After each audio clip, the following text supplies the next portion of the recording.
Assalamualaikum. Ah, kali ni minggu ni tak ada camping. Aduh, kita healing-healing tepi pantai. Kebetulan hari ni pergi apa? Pergi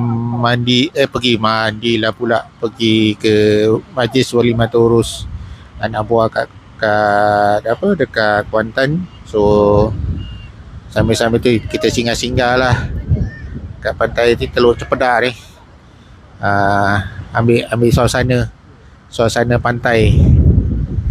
Healing-healing tepi laut, relax-relax, melepak.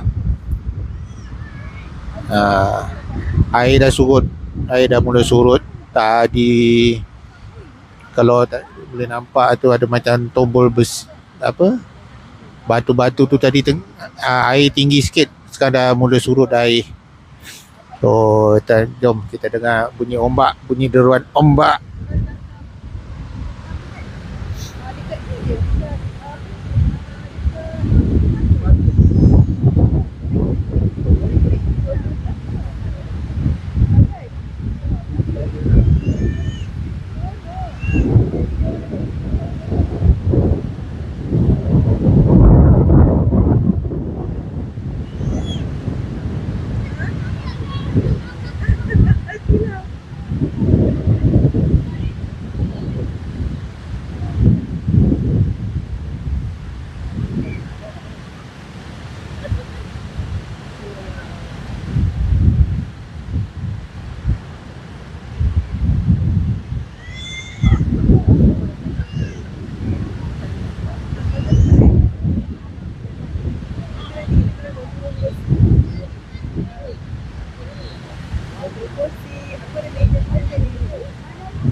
Beli apa-apa makanan, kadang buat terjumpa pula pasar pagi. Beli makanan ke situ, bawa jalan-jalan mana-mana ni kan.